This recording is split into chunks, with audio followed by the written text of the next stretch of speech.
Aix-les-Bains, à Chambéry et bien plus encore, Radio Grand Lac vous accompagne sur le 92.1 FM.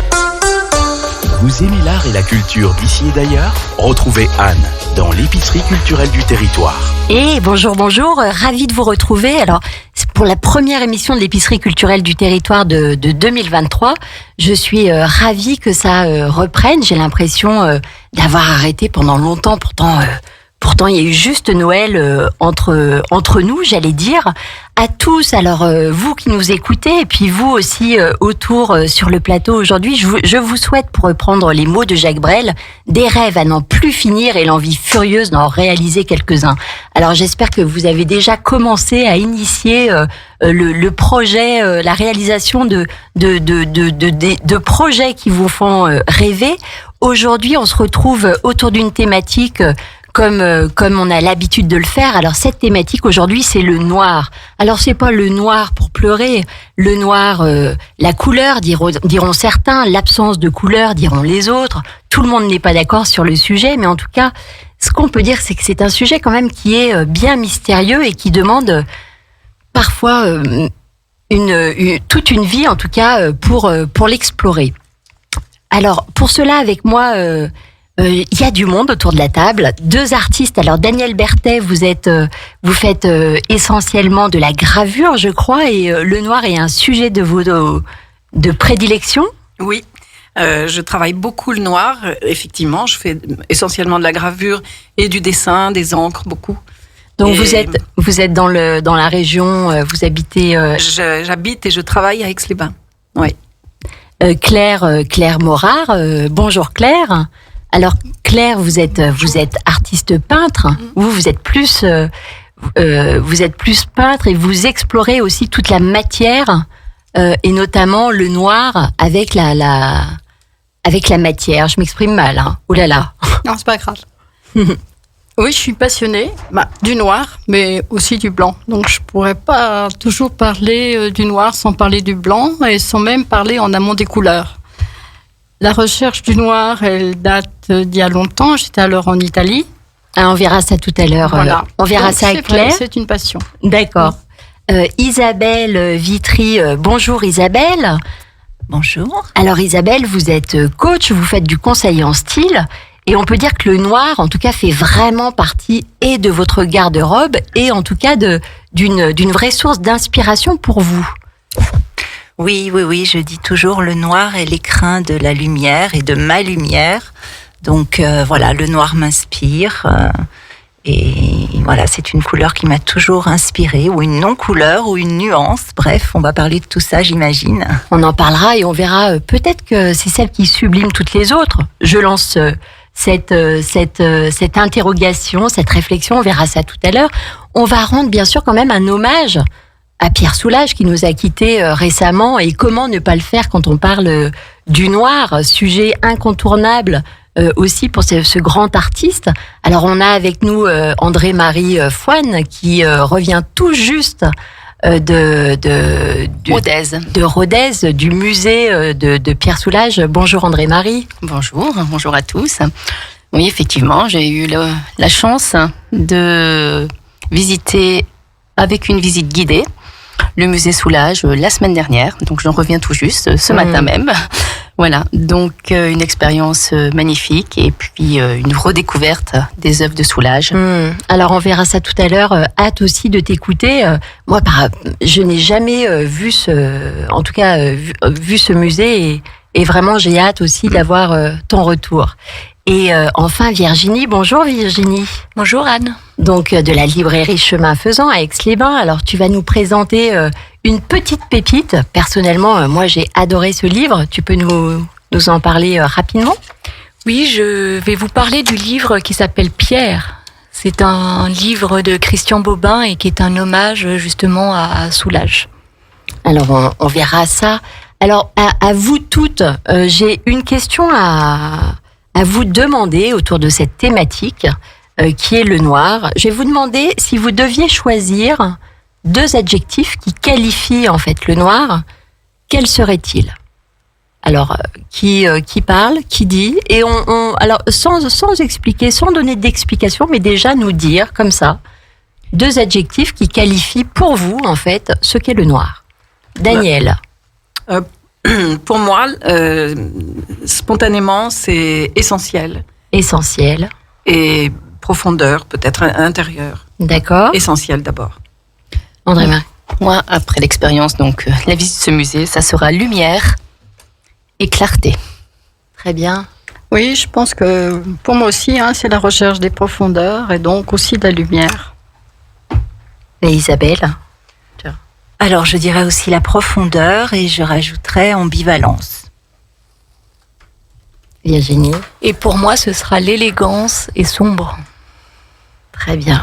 Donc en fait, il y a quand même, si vous êtes quand même d'accord sur une chose qui est la profondeur, alors on a perdu on va pas pouvoir faire la coupure musicale tout de suite comme j'avais prévu de la faire, mais c'est pas grave, on va peut-être justement développer un petit peu plus finalement ces qualificatifs. Alors la profondeur, l'ambivalence, ça c'est aussi très intéressant. Je sais pas qui veut prendre la parole pour exprimer un petit peu à travers ces 2 adjectifs que vous avez choisis. Qu'est-ce que vous voulez exprimer, Claire? D'abord, ça correspond un peu à ma personne. La recherche, je ne pourrais pas peindre sans savoir que je vais encore devoir chercher ou trouver des choses. Travailler dans les nuances, bien sûr. La profondeur, pourquoi? Parce que dans le profond, il peut y avoir du noir. Il peut y avoir dans le vécu. Il peut y avoir dans des personnes aussi qu'on rencontre où il y a ce vécu, mais où il y a l'envers du vécu. Il y a les intuitions, il y a aussi se trouver face à des cultures différentes où on peut voir des noirs différents. Et ça, je trouve c'est passionnant. C'est-à-dire les nuances de noir. Les nuances de noir. Oui, pour moi, il n'y a pas un noir. Il y a peut-être le noir, mais il y a surtout les noirs. Le noir est pour moi toujours, c'est une couleur, vraiment. C'est plus que ça, c'est les couleurs. C'est le total de toutes les couleurs. Alors d'habitude, on dit ça du blanc. On dit que le blanc est la somme de toutes les couleurs. Alors, et que le noir n'en est pas une. Et finalement, Daniel, et moi, je dis le contraire. Vous nous dites l'inverse. Je ressens, parce que je le ressens comme ça. C'est quelque chose de profond, qui a beaucoup de nuances. Et surtout, qui laisse la possibilité de voir son noir. Chacun y voit son noir ou ses noirs, avec toutes les nuances qu'on a en soi. C'est pour ça que je parle de profondeur. C'est intéressant, effectivement. Donc, finalement, c'est peut-être aussi un champ d'exploration de ce qu'on est. Absolument, c'est ça. Isabelle, par rapport à l'ambivalence, c'était intéressant aussi ce que tu disais. Tu parlais d'ambivalence. Oui. Comment tu peux l'exprimer Alors en fait, oui, je pense profondément que le noir est ambivalent parce qu'en fait, il peut, si je parle de mon activité, il peut permettre à travers un look de se fondre complètement dans la masse à partir du moment où on peut être réservé, timide, de pas se faire remarquer, je dirais. Et puis, au contraire, il peut permettre aussi de se mettre en avant parce que c'est aussi une couleur symbolique du pouvoir. Et ou éventuellement de milieux alternatifs, les gothiques, les punks, etc. Donc c'est une couleur qui permet aussi d'affirmer un certain message, en tout cas une certaine éventuellement opposition. Et en tout cas, le noir me semble vraiment être l'alliance des contraires, avec des contraires très forts, c'est-à-dire on peut créer un look avec du noir minimaliste, ou très sophistiqué, on peut créer un style très austère ou au contraire plus dévergondé, sexy entre guillemets. On peut être à la fois la veuve et la vampe, quoi. Alors c'est intéressant parce que finalement, avec des portes d'entrée différentes, on arrive finalement sur tous ces noirs, cette multitude de noirs, en fait. Oui. Soit par la tonalité, la couleur, soit finalement par l'expression de ce que ça génère. Virginie, tu parlais toi de l'élégance. Oui, ben ça rejoint ce que Isabelle vient de dire. Pour moi, le noir, ça représente quelque chose de très discret, et d'un autre côté, l'élégance absolue en fait, puisque c'est sobre, il y a rien qui attire l'œil ailleurs, donc pour moi, voilà, c'est le symbole de l'élégance absolue. En tout cas, il est, pour ma part, je trouve bien mystérieux ce noir. Je trouve qu'on tourne un petit peu autour. Alors parfois, on n'ose pas lui faire front, on n'ose pas être en face. Parfois, quand on lui fait face, finalement, on va rentrer dans des profondeurs sans trop savoir où on va arriver. Je vous propose en tout cas de poursuivre sur ce sujet tout de suite après. On va écouter Back to Black d'Amy Winehouse, un choix de Daniel Berthet. On se retrouve tout de suite après. La radio de l'identité locale à Aix-les-Bains et autour du lac du Bourget, Radio Grand Lac sur 92.1. Vous aimez l'art et la culture d'ici et d'ailleurs? Retrouvez Anne dans l'épicerie culturelle du territoire. Merci à vous de nous suivre. Nous parlons aujourd'hui du noir, non pas forcément ce noir qui est lugubre, au désespoir, comme un cri de désespoir qu'on pourrait crier, mais parfois ça peut l'être, comme finalement on a écouté Amy Winehouse, le noir qu'elle chante, ce Back to Black n'est pas très, comment dirais-je, lumineux. C'est le choix de Dany Berthet, en tout cas pour illustrer ce thème. Aujourd'hui, Dany Berthet, est-ce que tu peux nous en dire un petit peu plus sur ce choix, d'ailleurs d'une très très belle musique? Oui. D'une grande artiste. Oui, bouleversante même. Et la musique et l'artiste. Oui, je l'ai choisi pour le noir, et parce qu'il est effectivement sombre, très sombre. Son noir est très très noir là. Mais parce qu'il est aussi intériorité, profondeur, on en parlait tout à l'heure. Pour moi, c'est ça, cette chanson-là. C'est vraiment elle plonge en elle, elle plonge profond dans son chagrin. Et puis c'est relié à la mort, là. C'est son compagnon qui est mort, hein. Oui.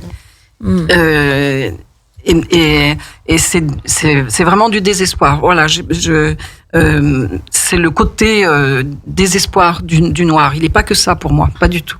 Mais là, oui, on touche le désespoir vraiment. Et je trouve ça bouleversant vraiment. Oui. Alors presque, moi j'ai envie de poser la question. Quand il y a ce noir de désespoir, est-ce que le fait vraiment de s'y plonger et d'y plonger vraiment, en fait, oser s'y plonger, est-ce que c'est une manière aussi d'aller chercher une petite porte vers la lumière? Oui, je le pense vraiment. Je pense qu'il faut aller tout au fond pour pouvoir pour s'habituer au noir. Physiquement c'est la même chose. Quand on s'habitue au noir, on finit par voir apparaître des nuances, des détails qu'on n'aurait pas vu d'emblée comme ça. Et aller vraiment loin dans le noir, ça permet ça, pour moi, de pouvoir repérer des petites lumières, des balises, quelque chose qui va nous guider, qui va nous attirer. Alors, Dany Berthet, juste pour ceux qui ne te connaissent pas, en fait, donc tu es peintre, tu fais du dessin, tu fais des livres d'artistes, tu es une artiste à part entière, en tout cas, avec le noir quand même comme sujet central, puisque tu fais aussi beaucoup de gravures. Pour te situer, tu as une enfance, tu as vécu et tu es né d'ailleurs en Afrique. Oui. Tu es resté en Afrique noire. On est encore dans le thème. Bon, là c'est encore un peu différent. Et jusqu'à quel âge tu es resté en Afrique? Jusqu'à 11-12 ans. D'accord. J'y ai vécu toute mon enfance donc. Ouais. Tu as fait des études d'art à Paris. Alors, aussi. j'ai d'abord commencé sérieusement par des études scientifiques, mais qui me plaisaient, de géologie, de biologie, géologie. Et c'est finalement la géologie, voilà. La biologie, on va dans les racines, on rentre, c'est intéressant. C'est la recherche toujours. Moi, c'est ça qui me guide en tout, qui m'a toujours guidée, je crois vraiment. C'est la recherche, c'est avancer, chercher vraiment plus loin, toujours. Ouais. Alors, tu as dit quelque chose de très beau. Donc, je te cite, « Rien n'existe tant qu'on ne l'a pas observé ». Je trouve ça vraiment très, très joli. en regardant l'invisible, je fais exister ce qui n'existait pas. Donc c'est très fort. Oui. Est-ce que tu peux nous dire un petit peu ton... Oui. Je crois que c'est une idée, c'est peut-être pas les mots exacts, mais c'est Alexandre Holland, un peintre qui dessine beaucoup d'arbres, très noir aussi. Il pratique beaucoup le noir et il écrit très très bien. Et oui, c'est ce qu'on fait exister. C'est par le regard. Alors, c'est compliqué à expliquer. Mais en même temps, c'est compliqué, mais en même temps, effectivement, c'est-à-dire tant qu'on regarde pas quelque chose, finalement, ça n'existe pas vraiment. C'est aussi ça. Toute une dimension philosophique de la vie. Absolument. C'est pour ça que c'est pas facile à dire en quelques mots, mais c'est quand même cette recherche-là, oui, c'est le regard. L'important dans l'art, c'est vraiment le regard. C'est voir. Alors, je me tourne aussi vers Isabelle Vitry, par rapport au regard, par rapport justement à ce qu'on montre. Donc, toi, tu vas apporter un conseil aussi en style. Pardon. Qu'est-ce que tu peux dire justement de ce qu'on peut montrer, de ce qu'on montre par rapport au style qu'on peut avoir. Donc tout à l'heure, tu as parlé du noir qui était aussi possible. C'était une manière aussi peut-être d'être discret, c'est ça. Et en même temps, en fait, on peut montrer autre chose qu'une discrétion en s'habillant en noir, j'imagine. Oui, alors en fait, le noir contient plein de potentialités, effectivement, et du coup, je pense que travailler sur un look noir peut être vraiment tout en nuances, tout en subtilité, et donc pas forcément un exercice aussi facile qu'il n'y paraît. Voilà, et qu'en tout cas le noir, comme le blanc, met en avant une part de notre vérité, de notre véritable lumière, parce qu'en fait les couleurs portent une énergie, et certaines couleurs nous vont mieux que d'autres, nous mettent plus en avant que d'autres, et effectivement le noir ne va pas à tout le monde. Donc voilà, il s'agit d'accorder l'énergie de la couleur à sa propre énergie intérieure. J'entends ses propres vibrations. Qu'est-ce qu'il fait ? Alors moi j'ai l'impression que souvent en fait on a tendance, alors je crois pas être la seule, je crois qu'on a tendance aussi à tomber dans le oh là là, moi je suis toujours habillée en noir. Et le nombre de personnes d'ailleurs qui le disent, j'essaye de mettre des couleurs, je suis toujours habillée en noir. Et pourtant ce noir est quand même peut être quand même lumineux avec effectivement aussi les accessoires. Je vois je regarde aussi ta manière de t'habiller. Toi, tu arrives à sublimer d'ailleurs ce noir par les agencements que tu peux faire aussi, que ce soit par les bijoux, par rapport à l'éclat aussi de tes bijoux. Oui, alors en fait, le noir, il met en avant toutes les autres couleurs, et c'est un peu, et aussi tous les accessoires, les bijoux, éventuellement le maquillage. Moi, je pense par exemple à Chantal Thomas, la créatrice de mode, qui est toujours en noir et en blanc, et qui effectivement a un maquillage avec un rouge à lèvres très rouge, très intense. Donc en fait, le noir permet de se mettre en avant quelque part aussi, ou de s'effacer. Donc c'est pour ça que je parlais d'ambivalence. Et on peut travailler... D'ailleurs, tu parles d'ailleurs tu parles l'art du visible et de l'invisible. C'est finalement il y a aussi cette ambivalence finalement dans le noir. Le visible et l'invisible, on le retrouve. Oui, c'est ça. Et puis après, on travaille au niveau d'un look, sur les coupes, sur les matières différentes, sur toutes les nuances de noir qui peuvent être très mates ou plutôt brillantes, sur un noir avec de la dentelle, avec tout en transparence et en subtilité encore une fois. Donc c'est ce qui me semble intéressant, c'est beaucoup plus profond, on revient à ce terme de profondeur qu'on a pour beaucoup employé tout à l'heure, c'est beaucoup plus profond qu'il n'y paraît. Alors je me tourne vers les artistes peintres graveurs, les artistes je sais pas, on dit pas graveuse d'ailleurs, non? Si ça peut se dire, je trouve pas ça très beau. Moi, je préfère dire graveur avec Ouais, graveur, comme auteur avec un. Voilà, c'est ça. Je voulais vous entendre, Claire et Daniel, merci. Je voulais vous entendre par rapport à ce que disait Isabelle. De quelle manière ça vous faisait écho par rapport à votre art? Alors, je vais dire rapidement, moi, on peut appliquer exactement tout ce que tu dis, Isabelle, à la peinture, à la matière peinture. Ce dont tu parles concerne plutôt les tissus, mais c'est voilà la matière, la profondeur, la transparence, le graphisme, tout ça c'est aussi dans la peinture et le dessin. Oui, pour moi c'est aussi une forme d'art, en tout cas d'expression créative. Et en fait, le noir c'est un peu comme la base d'un tableau et d'une composition. Donc voilà, où je rajoute des accessoires, des bijoux, de la couleur, pas de la couleur, certaines nuances, etc. C'est ça. Alors, je me tourne vers toi, Claire Morard, qui explore aussi beaucoup le noir à travers la matière. Tu vas la travailler, un peu comme une recette de cuisine finalement. Tu vas la mélanger à de la terre, à des pigments. Oui, c'est ça. Alors, est-ce que tu peux nous parler un petit peu de ton travail? D'abord, je partage beaucoup ce qui a été dit. Je pense qu'on a beaucoup de dénominateurs communs. Donc ça, c'est bien. Quant à mon travail, eh bien, je suis les intuitions intérieures, effectivement, et j'essaye. Ce sont des tentatives de les retranscrire, de les écrire, de les mettre, de parler sur la toile.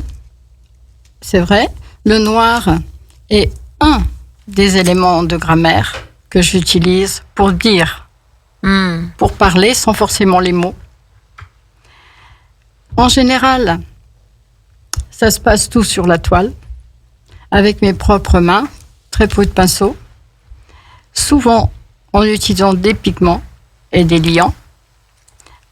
Parfois, c'est complémentaire avec d'autres éléments, par exemple la cendre, effectivement, la poussière de marbre, etc. J'ai beaucoup cherché aussi à travers des peintres. On n'est pas les premiers, on n'est pas les derniers à trouver des solutions. Voilà. Et je pense que dans le temps, depuis la préhistoire, les hommes trouvent des solutions, ou en cherchent en tout cas, pour travailler le noir et d'autres couleurs. Alors en tout cas, je trouve ça très intéressant parce que tu parles de mode d'expression, de moyens d'expression non verbal et finalement de recherche à travers finalement la matière des solutions. Je trouve ça très très fort et très beau parce que finalement, effectivement, là tu parlais de dénominateur commun tout à l'heure avec l'art, avec la mode aussi, ce qu'on véhicule. Finalement, on voit que c'est vraiment très relié et bien au-delà finalement qu'une simple couleur ou qu'une simple... Complètement, ou d'une simple technique aussi. Technique, exactement. D'accord. Moi, je pense qu'il faut toujours aller en expression artistique, plastique, je parle, au-delà des techniques, mais aller à l'essence de ce qu'on veut dire. Donc, pour moi, ça, c'est un point très fondamental. La peinture, j'aurais aimé beaucoup écrire, mais finalement, je peins à la place d'écrire. Par contre, je m'inspire beaucoup d'écriture, ça, c'est sûr. On va parler de... enfin, d'autres. Mais ce qui m'a beaucoup aussi appris, c'est la différence selon les cultures latines, je parle, surtout de la peinture italienne, le noir dans la peinture italienne, le noir dans la peinture espagnole. Avec toute la symbolique, les symboles d'ailleurs, les symboliques différentes selon les cultures. Exactement. Et tout ce que peut dire le noir de joyeux, quelque part, de profond et de serein. De joyeux ? Oui, je pense. De joyeux. Faut pas avoir peur. Ça peut être très, très... Peut-être pas la joie, mais quelque chose d'une plénitude. Je pense que... Je vais peut-être toucher encore autre chose, mais le noir est plus facile à travailler que le blanc. Parce que le noir, selon moi, reste de l'ordre de l'humain. Le blanc... On est dans le divin, moi j'entends ça, j'entends le blanc, le divin. Je sais pas ce qu'on peut dire, mais en tout cas, travailler dans le blanc, on s'y perd beaucoup plus que dans le noir. Ensuite, bon, je peux dire toute chose. Daniel, tu es d'accord avec ce que dit Claire ? Oui, absolument. Ça me fait penser au yin et au yang. Dans le yin et le yang, le yin, le noir, c'est le yin, et le blanc, le yang, est un fond. En fait, c'est un fond. Enfin, tour à tour, finalement, tour à tour, ça change. Voilà, c'est ça. Et le noir, oui, on en revient toujours à la profondeur. Oui, je partage entièrement ce que dit Claire. Isabelle, tu peux aussi adhérer sur le noir joyeux ? Ah oui, complètement. Ah oui. Moi, quand je suis devant un tableau de Pierre Soulages, on en parlera tout à l'heure, je suis en joie. Complètement. Et quand je dois composer un look avec du noir et avec des pièces de couleur noire à la base, oui, je suis en joie aussi. Et je vois tout de suite, dans ma tête comment je vais composer ce look. Et ça me met en joie, oui. Alors, on va écouter le deuxième morceau que tu as choisi, Isabelle, Bleu Noir de Mylène Farmer, et on se retrouve tout de suite après. Sur les bords du lac du Bourget, la radio autrement. Radio Grand Lac. Vous aimez l'art et la culture d'ici et d'ailleurs ? Retrouvez Anne dans l'épicerie culturelle du territoire. Merci de nous suivre.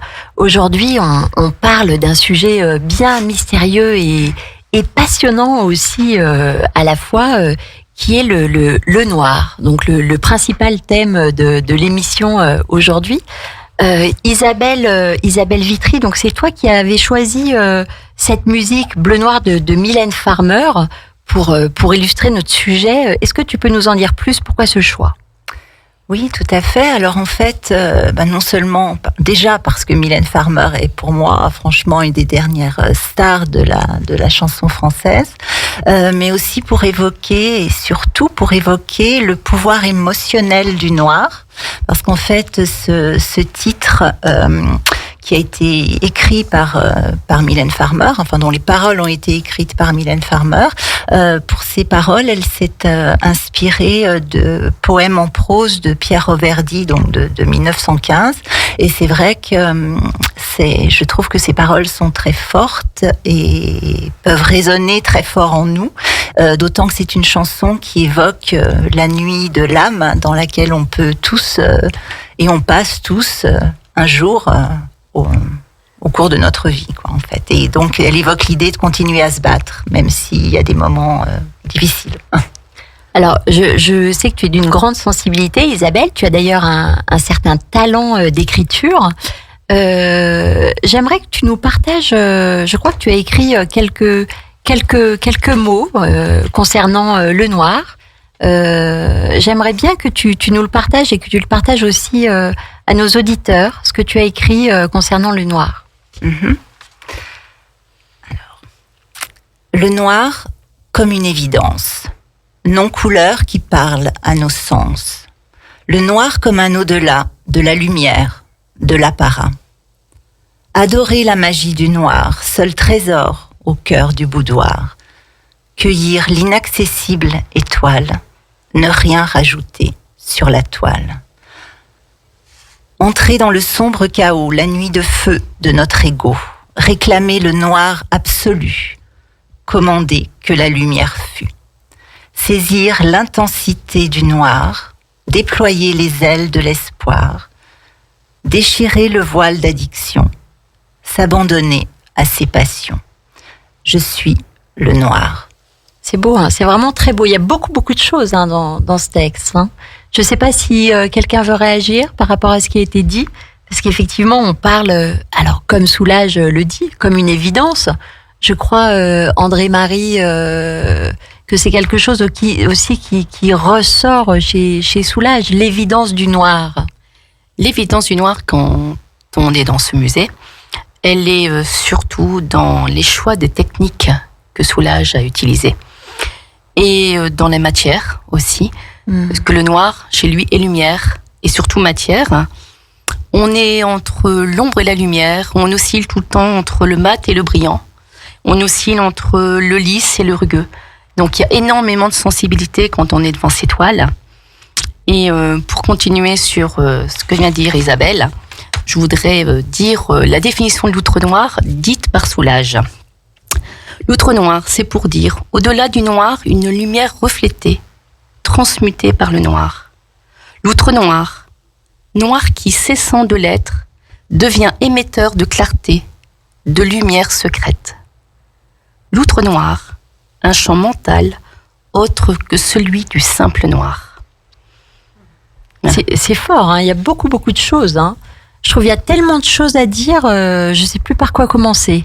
Non mais c'est vrai, entre l'outre noir, quelqu'un veut réagir. Isabelle, tu veux réagir? Qui veut réagir? Je pense que le mot lumière secrète est très beau. Ah oui, c'est très fort. Voilà. Alors en même temps, c'était très intéressant. Tu as commencé, André-Marie, par finalement le choix des techniques. Et ce qui est génial, parce qu'on parle d'hypersensibilité, on parle d'invisibilité, d'inaccessibilité. Enfin, il y a beaucoup de choses en fait. Et finalement, on se dit, tiens, c'est marrant, on va confronter finalement la technique à quelque chose qui a une dimension très spirituelle, on va dire. Virginie. Concernant la technique, dans le livre de Christian Bobin, Pierre, qui parle donc de Soulages, il y a un passage que je voudrais vous lire qui reprend tout à fait ce que vous avez dit, André-Marie. Très bien. Rien de plus magique que du noir réalisé à droite, à gauche, verticalement en oblique. On devrait s'ennuyer et c'est le contraire qui advient. C'est ça, il y a la magie qui opère. C'est la magie qui opère quand on est dans ces lieux, dans ce musée, déjà par l'architecture, et puis rencontrer les œuvres de Soulages, c'est s'ouvrir à quelque chose qu'on n'a jamais vécu. Enfin, moi, j'ai senti ça. Il n'y a pas de couleur, mais il y a de la couleur. Tout est lumière, et même en se déplaçant devant les œuvres, en étant dans ce musée à différents moments de la journée, on ne ressent pas les œuvres de la même manière. Il y a parfois des techniques qui nous apparaissent. Le guide, qui était particulièrement brillant, nous a amené à voir l'œuvre différemment selon le point de vue qu'on avait. Il nous a fait bouger devant l'outre noir, devant ces œuvres. Certains ont vu simplement deux rayures, de noir, de matière. Et quand on bougeait, on allait à l'extrémité de la toile, on en voyait des dizaines.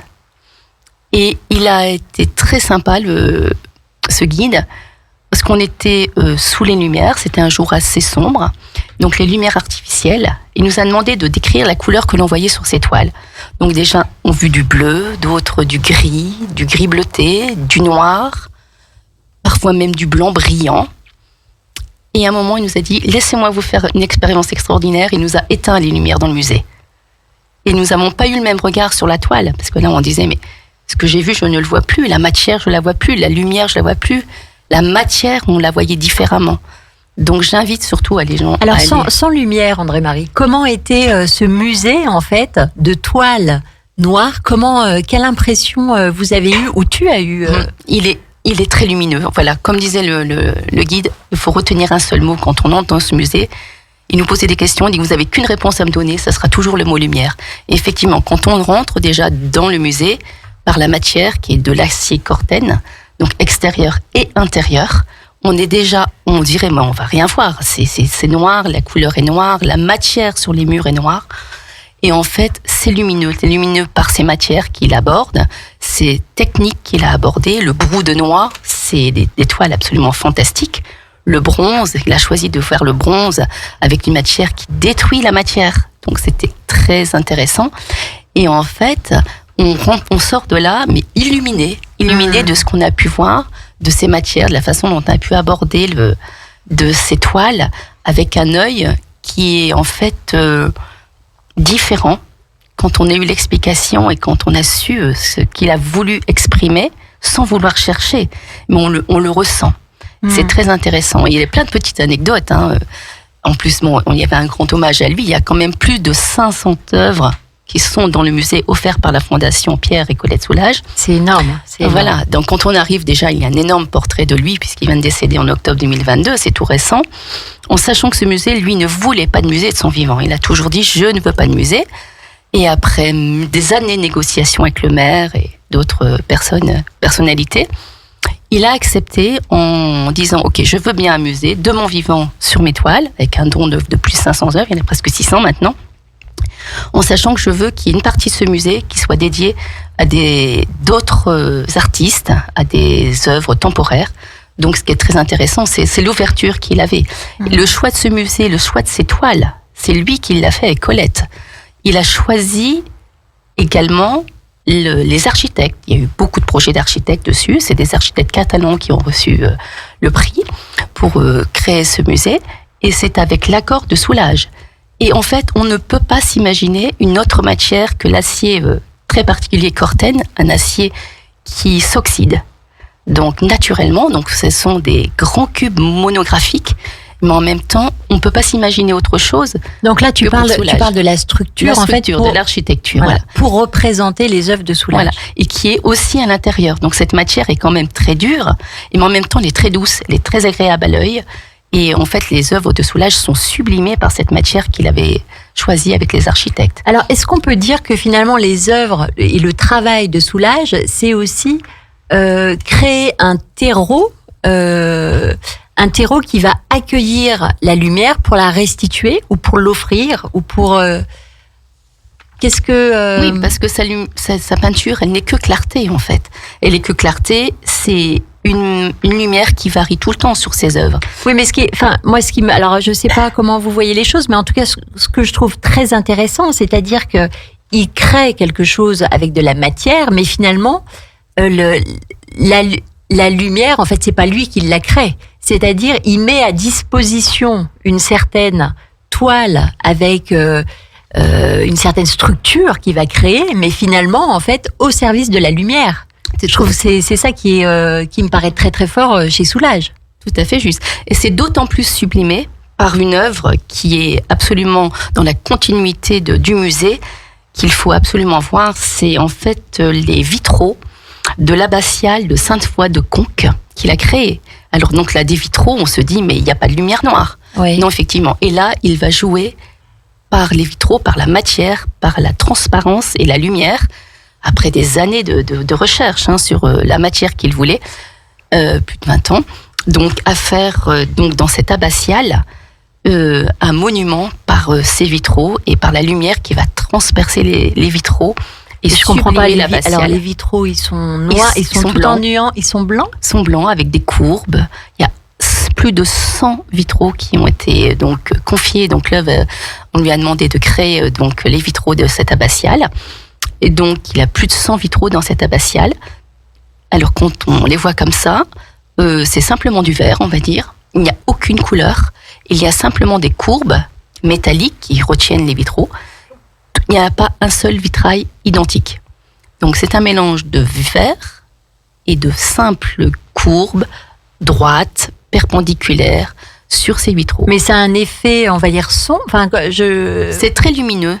En fait, la lumière, il a cherché le vitrail et cette matière du verre transparent après des années pour donner la lumière à cette abbatiale. Et ça a été un monument pour lui dans sa création. Il a dit, j'ai été sublimé par l'entrée dans cette abbatiale. Vous connaissez Daniel ? Oui, alors je les ai pas vus, mais je les connais. C'est extraordinaire, les vitraux. C'est de la lumière, c'est du verre et du plomb. Il n'y a que ça en fait. Et ce qu'on voit, c'est la lumière cernée de plomb. Et ça, c'est graphique. Le plomb et le noir. Le plomb, c'est le noir, et il est ligne, trait. C'est uniquement graphique qui permet à la lumière de passer. C'est magnifique, magnifique. Ouais. Il a fait un vrai travail. J'aimerais, Virginie, que tu nous parles. Alors, il y a un auteur qui s'est beaucoup intéressé à Pierre Soulages, et d'ailleurs, je crois qu'ils étaient très amis. Est-ce que tu pourrais nous en parler, Virginie ? Oui, donc j'ai déjà cité tout à l'heure un extrait du livre Pierre. Je vais pouvoir vous en dire un peu plus maintenant. Donc, il s'agit d'un livre de Christian Bobin qui s'appelle Pierre et qui est paru en 2019 à l'aube du centenaire de Pierre Soulages. Et ce livre aujourd'hui a une résonance toute particulière parce que et Pierre Soulages est décédé il y a peu et Christian Bobin en fait. Et personnellement, moi j'ai eu l'impression de perdre quelqu'un m'était proche en fait, parce que comme c'est un des auteurs qui me touche le plus, ça m'a beaucoup touchée en fait, son départ. Donc je vous présente un peu le contexte du livre. Christian Bobin imagine sa rencontre imprévue un soir avec son ami Pierre Soulages. C'est la nuit du 24 décembre. Alors c'est une date hautement symbolique parce que le 24 décembre c'est la date de naissance de Pierre Soulages. Et puis aussi parce que le 24 décembre c'est la nuit de Noël et que on connaît la foi que Christian Bobin avait et la dimension sacrée de cette date. Et puis quand même la nuit c'est le noir avec l'étoile, c'est la lumière, c'est quand même beau. Ça a beaucoup de sens, tout à fait. Alors cette rencontre, elle est sans doute imaginée, puisque il y a rien qui prouve qu'ils sont vraiment rencontrés à ce jour-là. Mais ce qui est réel, c'est qu'ils s'apprécient et que c'était vraiment deux amis proches et sincères. Donc l'association de ces deux artistes, elle pouvait pas en être autrement en fait, parce que comme Soulages travaille sur le noir et que Christian Bobin, lui, il travaille sur les petites choses et les riens. Enfin, je sais pas, ça me semble une évidence en fait. Ça pouvait pas en être autrement le fait qu'ils s'entendent bien et que Christian Bobin ait envie d'écrire sur Pierre Soulages quoi. C'est juste logique en fait. Donc à travers toutes ses pensées, tout le déroulement de son chemin pour arriver jusqu'à lui dans un train, Christian Bobin en fait va nous expliquer toute la lumière qu'il y a dans l'œuvre de Soulages et comment il arrive à mettre en avant en fait ce qu'il appelle l'outre noir et l'outre monde en fait. Et en fait c'est plein de luminosité. Et en parallèle de son périple, puisqu'il s'agit vraiment de ça, Christian Bobin évoque la mort, parce qu'il se doute bien que son ami qui a 99 ans, il va pas encore rester là très longtemps. Et il s'adresse donc à un presque centenaire, mais il lui parle de la mort, mais de la mort rêvée, la mort idéale en fait.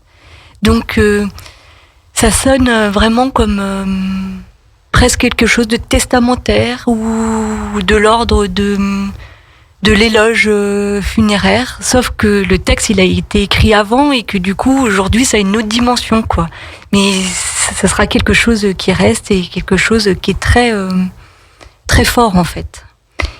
Et moi ce que je voulais dire aussi par rapport à cette œuvre, c'est que de prime abord j'étais plutôt hermétique à ce que Pierre Soulages pouvait faire. Oui, parce que ça me parle pas, parce que j'ai pas les clés pour comprendre. Et Christian Bobin, à travers ce livre, en fait, je pense qu'il m'a donné la clé pour pouvoir ouvrir cette porte vers quelque chose d'infini et d'invisible, en fait. Voilà. Ça, je trouve ça assez extraordinaire, finalement, toutes les portes d'entrée qui peuvent se présenter selon notre sensibilité, finalement, qu'on va ouvrir, soit par la lecture et par l'écriture, par un tableau, ou par un guide qui peut nous expliquer. C'est vrai que certaines personnes, moi j'ai entendu dire, je comprends pas ce qu'on peut trouver à Soulages, c'est noir, voilà. Certaines personnes s'arrêtent là, ou en tout cas ne veulent pas plonger peut-être à travers cette matière-là. En tout cas, c'est intéressant. Ton témoignage est intéressant aussi, Virginie. Et en fait, pour moi, c'est vraiment une ode à la vie, finalement, ce livre. Voilà. Et à la luminosité et à la clarté. Alors, on va marquer la dernière pause avant de se retrouver tout de suite après. Radio Grand Lac, à Aix-les-Bains et autour du lac du Bourget, votre radio. Vous aimez l'art et la culture d'ici et d'ailleurs? Retrouvez Anne dans l'épicerie culturelle du territoire. Toujours en direct sur Radio Grand Lac dans l'épicerie culturelle du territoire. Alors on parle encore et toujours de noir et on pourra en parler encore bien au-delà d'une heure. On a évoqué déjà pas mal de choses. Alors bien sûr, on ne rentre pas dans les détails de différents sujets. Effectivement, André-Marie, tu parlais du noir par rapport à la mort. Alors effectivement, c'est aussi un sujet. Là, on a vraiment exploré aussi le côté ombre et lumière, ce paradoxe, cette proximité aussi des deux. Quand l'ombre est là, la lumière est là, ou l'inverse, quand la lumière est là, l'ombre est là. Virginie, tu as commencé aussi à nous parler de ce livre superbe écrit par Christian Bobin, d'ailleurs qui t'a amené aussi à mieux rencontrer l'artiste Pierre Soulages. Alors, est-ce que tu pourrais nous en dire aussi encore plus sur ce côté justement ombre et lumière? Alors, Christian Bobin nous dit « Tu es celui qui a décidé d'éclairer la vie avec du noir. » C'est joli. Et il dit aussi, en parlant de Soulages, « Ces peintures ne mangent que du noir avec un filet de lumière, rien d'autre. Et le mur qu'il contemple, c'est nous. » C'est beau ça, on en reste presque sans voix. J'aimerais vous entendre encore. Alors l'émission touche bientôt à sa fin, on va bientôt conclure.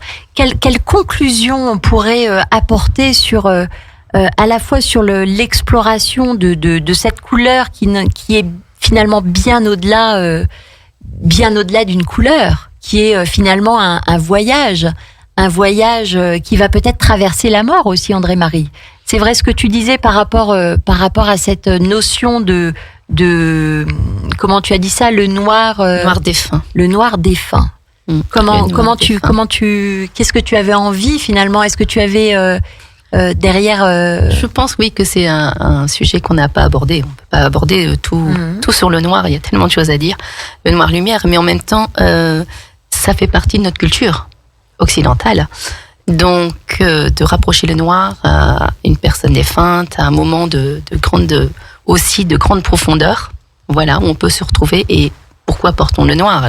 D'autres civilisations portent des couleurs et par portent exemple. le blanc. Comme en Inde, je crois. En Inde, ils portent le deuil en blanc, voilà. Il me semble. Donc, c'est aussi d'aborder ce sujet dans ce cas de plus peut-être triste, un moment de triste, un moment de grande profondeur également, différent. Et pour associer donc cette image, mais ça me fait rebondir à des engagements dans la vie. Donc la mort fait partie de la vie aussi. Mais une petite anecdote pour revenir sur Soulages, c'est que le jour de son mariage, il était bien sûr habillé en noir et sa femme Colette également. Elle est habillée toute de noir, vêtue pour leur mariage, pour cet engagement. Voilà. Et aujourd'hui, Colette est encore vivante. Pierre Soulages est mort à 102 ans. Colette était le jour de son enterrement, donc l'hommage qui a quand même été rendu au Louvre, dans le carré du Louvre quand même, c'est assez exceptionnel. Je croyais qu'elle était décédée. Elle est vivante aujourd'hui. Et elle était donc le jour de l'enterrement de son mari, pour rendre cet hommage au carré du Louvre, qui est quand même une des 4e personnes à avoir cet hommage rendu par la République. Donc ça me prouve quand même aussi que la résonance qu'il a eue au niveau national, ce qui représente pour nous, pour la France, et au-delà de ça, à l'international. Donc sa femme est toujours vivante, voilà. Donc on espère que voilà, il y aura peut-être d'autres donations encore de la Fondation Pierre et Colette Soulages sur le musée. Alors je sais que le musée des Beaux-Arts à Lyon organise une exposition en mars. Alors ils avaient rendu en fait un hommage à Pierre Soulages le 24 décembre. En ouvrant en fait leur collection de Soulages au public, et il va y avoir une autre exposition en mars. Voilà, avis aux amateurs. Lyon n'est pas très loin en tout cas pour notre coin, et je crois que ça vaut vraiment le coup aussi parce tout le monde n'a pas la chance aussi de pouvoir aller à Rodez. Tout à fait juste. Mais c'est vrai que compléter son œuvre. De la découvrir, c'est vrai, à travers des expositions, il faut s'y plonger. Et puis, bien sûr, avoir la chance d'aller sur Rodez et puis de finir à l'abbatiale de Sainte-Foy-de-Conques. C'est vraiment l'émerveillement et c'est un parcours pour découvrir l'œuvre et la sublimer. Merci. Est-ce que j'aimerais entendre peut-être un dernier mot sur, d'un point de vue artistique, Claire ? Déjà, je trouve que c'est quelque chose de particulier de me retrouver ici et à parler du noir déjà, mais de parler de 2 personnes qui sont parties, entre autres Soulages, mais aussi Christian Bobin. Bien sûr. Que j'ai beaucoup lu, que je retiens beaucoup de choses. Et donc, voilà, je trouve que c'est très particulier et j'en suis très contente. Parce que c'est une histoire qui continue. Donc voilà, C'est ce que Donc je voulais dire. on pourrait presque le dire, le noir, c'est une histoire qui continue. Exactement.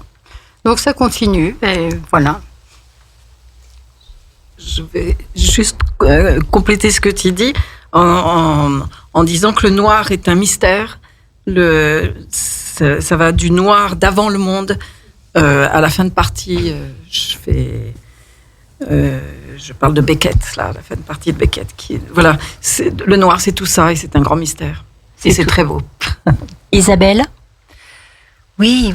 Alors en fait, je pense que le noir nous attire tout autour de cette table, en tout cas, et puis de façon plus globale, tout le monde, puisqu'il représente effectivement la mort, il représente donc aussi la vie.